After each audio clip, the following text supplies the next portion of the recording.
स्वागत है आप सभी लोगों का आपके अपने YouTube channel PKR tech classes में। तो आज हम लोग बात करते हैं डीसी मशीन के बारे में।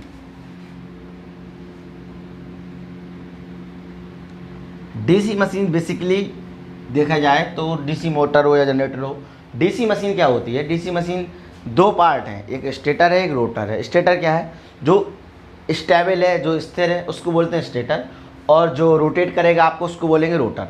और डीसी मशीन क्या होती है? डीसी मशीन दो प्रकार की होती है, डीसी मोटर, डीसी जनरेटर। तो मोटर और जनरेटर को हम लोग रिप्रेजेंट कैसे करते हैं इसको मैं बताता हूँ। तो डीसी मोटर को हम लोग इस प्रकार और डीसी जनरेटर को हम लोग इस प्रकार रिप्रेजेंट करते हैं। वहीं एसी मोटर को हम लोग इस प्रकार और एसी जनरेटर को हम लोग इसको अल्टरनेटर बोलते हैं, इस प्रकार रिप्रेजेंट करते हैं।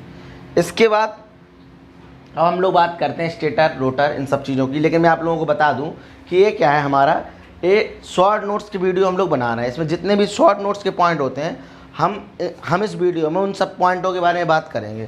तो जैसे कि अब आते हैं, तो बेसिकली क्या है डीसी मशीन में, आप लोग जैसे कि देख पा रहे होंगे ये इतने सारे पार्ट्स होते हैं। तो इसमें हम लोग क्या करते हैं, इन सब पार्टों को तीन भागों में डिवाइड कर लेते हैं। कैसे?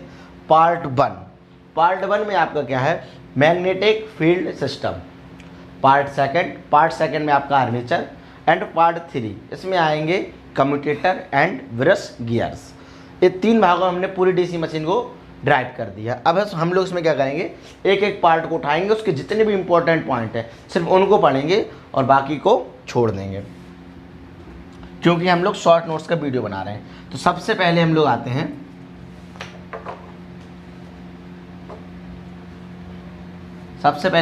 मैग्नेटिक फील्ड सिस्टम पे। तो पार्ट 1 पर जो है मैग्नेटिक फील्ड सिस्टम। बेसिक क्या है? बेसिकली ये स्टेटर है। मैं आप लोगों को छोटा सा एक चीज़ बताना चाहूँगा। शॉर्ट नोट्स तो हम लोग पढ़ रहे हैं, लेकिन थोड़ा सा जानिए, जब हम लोग प्रिंसिपल पढ़ेंगे अभी डीसी मशीन का तो थोड़ा डिटेल में चर्चा करेंगे। इलेक्ट्रोमैग्नेट क्या होता है? इलेक्ट्रोमैग्नेट होता है एक कोई मटेरियल है, आपने इसमें बाइंडिंग लपेटी, यहाँ आपने इस बाइंडिंग को एक्साइट कर दिया डीसी देके प्लस माइनस, तो इसमें क्या है, एक इलेक्ट्रोमैग्नेट बन गया। कक्षा 11-12 हमने पढ़ा। अभी क्या करेगा, ये फ्लक्स प्रोड्यूस करेगा, तो ये होता है आपका इलेक्ट्रोमैग्नेट। अब यदि ये 4 हैं तो ये इस प्रकार हो जाएगा, इस प्रकार। तो इसमें हम लोग देखते हैं कि अब इसी चीज़ को हम लोग बोलते हैं मैग्नेटिक फील्ड सिस्टम। अब इसमें हम लोग करते क्या है, जैसे कि बेसिकली इसके कितने पार्ट होंगे। सबसे पहले पार्ट आया आपका योक, पहले नंबर ए पॉइंट आया योक। योक का क्या काम है? योक जैसे कि आप लोग देख रहे होंगे कि योक जो होता है आउटर एरिया है मशीन का, तो ये कुछ चीज़ें हमें प्रदान करेगा। क्या काम करेगा? सबसे पहली चीज़, ये हम लोगों को प्रोटेक्शन देगा बाहरी चीज़ों से। सेकंड, ये हमें पोल, जो हमारे पोल होंगे वो स्क्रू से काहे में कसे रहेंगे, योक में। पोल हम लोग योक में लगा सकते हैं। और तीसरी चीज़ है कि इसको हम लोग बोलेंगे फ्रेम। यही क्वेश्चन आते हैं, फ्रेम किसको बुलाता है? योक को। और जो इम्पोर्टेंट क्वेश्चन है वो ये है, जब हम लोग पोल बनाते हैं, पोल है मान लीजिए,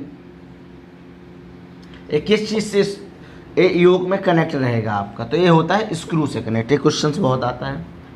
अब इसके बाद योक का एक ही पॉइंट बचता है, योक बनता काहे का है। तो मैं आप लोगों को बता दूं, योक जो है ये दो प्रकार का बनेगा। एक बनेगा कास्ट आयरन, समझिएगा, और एक बनेगा आपका cast steel.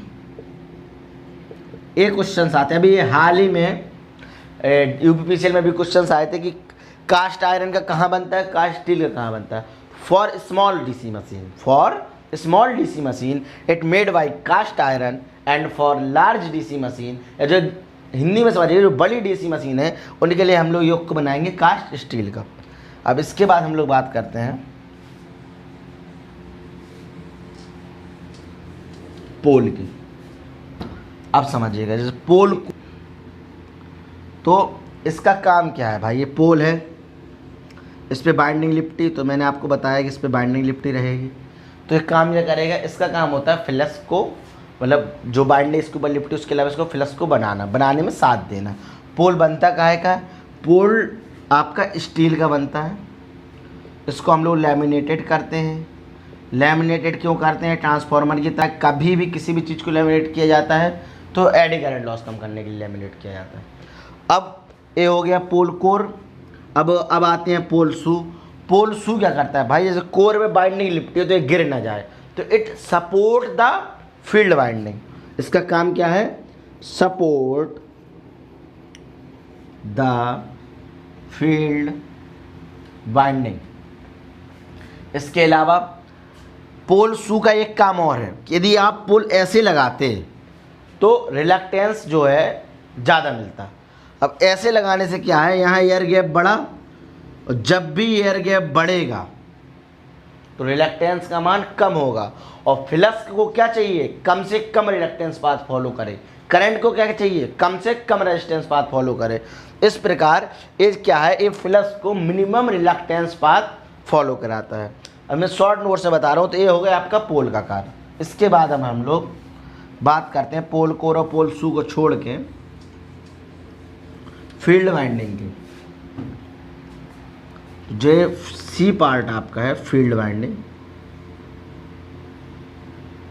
Field winding generally हम लोग कॉपर की करेंगे। एक्साइटेड करते हैं फील्ड वाइंडिंग को डीसी से। ये भी क्वेश्चन आता है किस चीज़ से एक्साइटेड किया जाता है फील्ड वाइंडिंग को डीसी मशीन में। डीसी से हम लोग एक्साइटेड करेंगे। और फ्लक्स इलेक्ट्रोमैग्नेट कौन बनाएगा? ये फील्ड वाइंडिंग बनाएगी उस मटेरियल को। उसके अलावा फ्लक्स उत्पादन में इसी का सबसे ज़्यादा महत्वपूर्ण योगदान रहेगा। यही फ्लक्स उत्पादन करेगी आपकी फील्ड वाइंडिंग। ये हो गया आपके फील्ड वाइंडिंग के प्रकार। अब हम लोग आते हैं सेकंड पार्ट जो कि आपका आर्मेचर।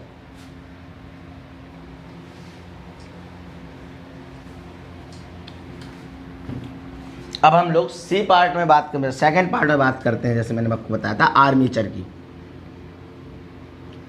आर्मेचर क्या है? बेसिकली एक प्रकार का रोटर है, और जो घूमेगा उसको बोलेंगे रोटर, जो स्टेबल उसको बोलेंगे स्टेटर। रोटर इसमें क्या है? इसमें भी दो चीज़ होंगी, एक आर्मेचर कोर है, एक वाइंडिंग है। कोर किस चीज़ की बनी रहती है? कोर बनी रहती है सिलिकॉन स्टील की। सिलिकॉन स्टील मतलब जब किसी भी मटेरियल में सिलिकॉन मिलाया जाता है तो उससे क्या होता है कि हिस्टैरिसीस लॉस कम हो जाता है। उसके अलावा इसको करते हैं कोर को लैमिनेटेड। लैमिनेटेड क्यों करते हैं? ताकि एडी करंट लॉस कम रहे। इसके बाद बात करते हैं बाइंडिंग की। तो आपकी जो बाइंडिंग है ये रहेगी आपकी कॉपर की। अब आर्मेचर इसको अलग से, ये हो गया आपका रोटर, और कोर बना दी सिलिकॉन स्टील की, लैमिनेटेड कर दिया, बाइंडिंग बना दी कॉपर की। अब ये चलेगा कैसे, घूमेगा कैसे, ये सब मैं आपको बताऊंगा प्रिंसिपल में। इससे यही क्वेश्चंस आते हैं। इसके बाद हम लोग बात करते हैं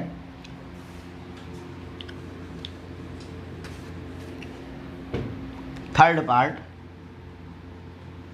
कम्यूटेटर की।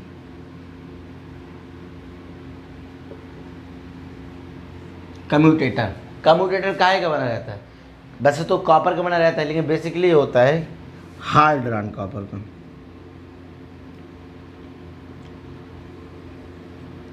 कम्यूटेटर में होते हैं कम्यूटेटर सेगमेंट।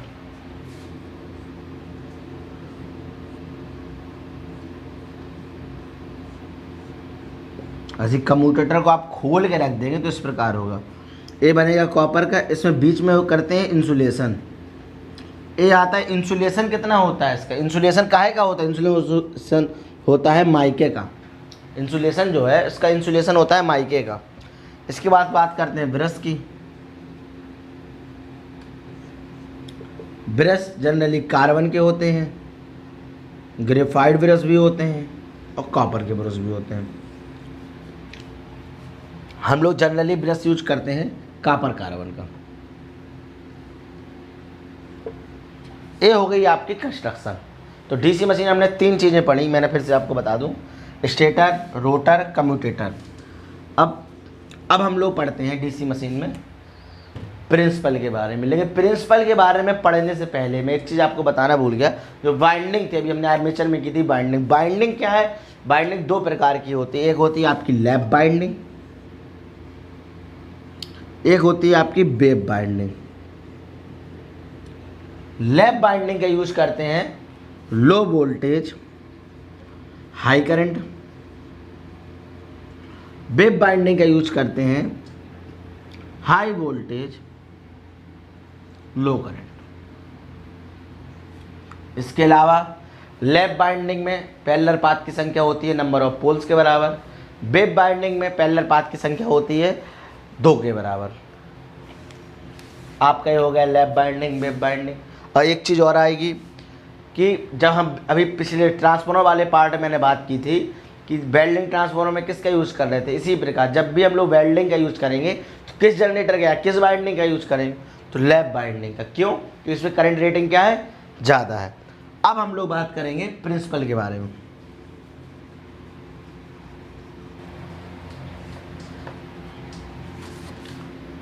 अब हम लोग बात करेंगे जैसे प्रिंसिपल के बारे में। तो मैं आपको बता दूं कि हम लोग यहाँ शॉर्ट नोट्स एकदम पढ़ रहे हैं और आप लोग वीडियो को लास्ट तक देखिएगा, आपको बहुत ही अच्छा लगेगा और एग्जाम पर्पज के लिए बहुत ही इंपॉर्टेंट वीडियो है। समझिएगा प्रिंसिपल क्या है। सिद्धांत ये है कि जैसे कि ये कोई मैग्नेट है, ये कोई मटेरियल है, इसको हमने बाइंडिंग दे के लपेट के एक्साइटेड कर दिया। ए था स्टेटर, ए है रोटर आपका। मान लीजिए स्टेटर में जब हमने यहाँ पे प्लस माइनस दिया, सप्लाई दी, तो क्या होगा? फ्लक्स बनाएगा ये, इसने फ्लक्स बनाया। हम लोग जनरली रोटर लेते हैं, जैसे ये रोटर था, जैसे हमने हल्का सा काट कूट के इसमें यहाँ रख दी बाइंडिंग, बाइंडिंग रख दी। बाइंडिंग में करंट जाएगी, करंट जाएगी तो ये पोल बनाएगी। कैसे पोल बनाएगी? यहाँ नॉर्थ बना देगी, यहाँ साउथ बना देगी। तो यहाँ नॉर्थ यहाँ पे दिए रोटर रख दिया, यहाँ साउथ बना दिया। ठीक है। अब और इसको हमने अलग से एक्साइटेड किया, ये एक्साइटेड डीसी से किया। अब क्या होगा कि इससे कुछ कॉन्सेप्ट बन कर आए जो कि शॉर्ट नोट्स के लिए बहुत ही इंपॉर्टेंट है। क्या वो कॉन्सेप्ट है? वो सिंपल से कॉन्सेप्ट हैं। ये हैं कि सबसे पहली चीज़, करंट जब भी किसी भी कागज़ के अंदर जाती है तो उसको हम लोग क्रॉस से रिप्रेजेंट करते हैं।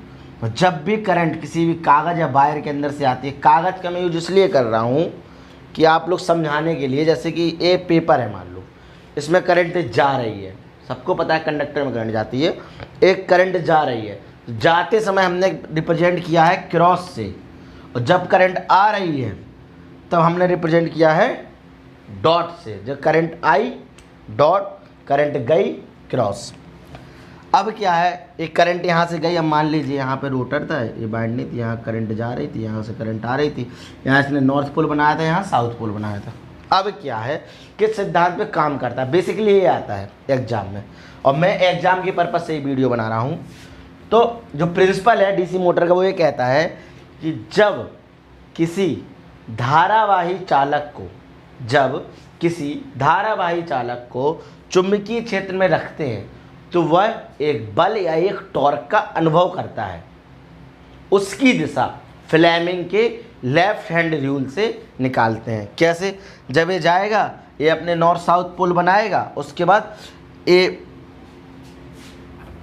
क्या होगा, जब ये वायर जाएगा तो फ्लेमिंग के लेफ्ट, इसने एक बल निर्धारित किया, और वो क्या है, फ्लेमिंग का लेफ्ट हैंड रूल। फ्लेमिंग का लेफ्ट हैंड रूल क्या कहता है, जो मैग्नेटिक फील्ड की दिशा है वो आपकी 4 फिंगर निर्धारित करती है, और करंट की दिशा मिडिल फिंगर निर्धारित करती है, और तो थंब आपका मोशन निर्धारित कर देगा। इफ़ मैग्नेटिक फील्ड की डायरेक्शन 4 फिंगर है, करंट की डायरेक्शन मिडिल फिंगर है, तो थंब जो करेगा आपका मोशन करेगा।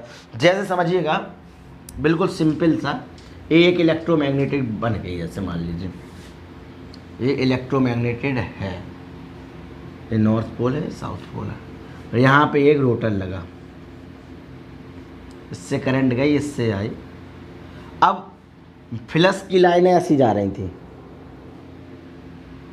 यहाँ से भी निकल रहा है, ठीक है।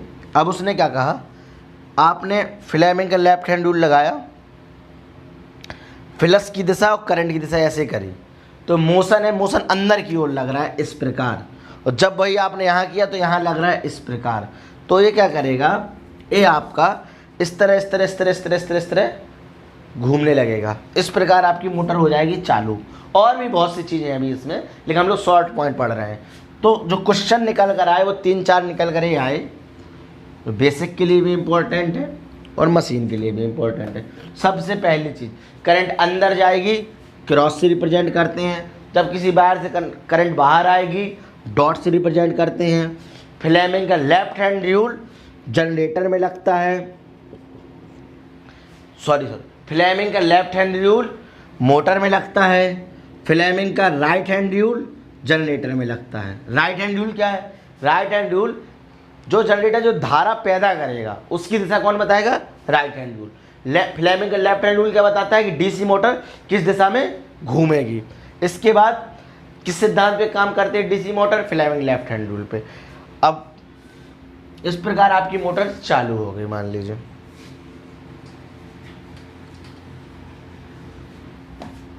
क्या है, जैसे कि अब डीसी मोटर और डीसी जनरेटर में दो इक्वेशन आई। क्या क्या, डीसी मोटर में आपका आया T बराबर K∅Ia, ये होती है डीसी मोटर की टॉर्क की इक्वेशन।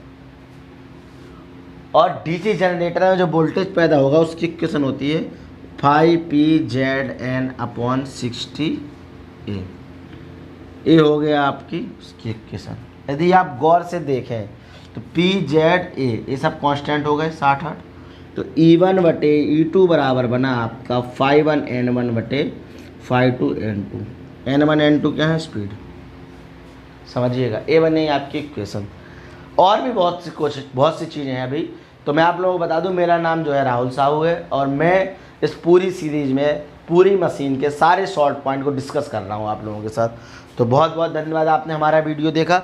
अब जो है नेक्स्ट वीडियो में हम लोग चर्चा करेंगे डीसी मशीन पार्ट 2 में। इसमें सारे डीसी मोटर के टाइप, कितने प्रकार की मोटर होती हैं, क्या होती हैं, उनसे रिलेटेड कितने भी क्वेश्चंस हैं। तो ज़्यादा से ज़्यादा ये वीडियो आप दोस्तों को शेयर करिएगा। धन्यवाद, thank you very much sir.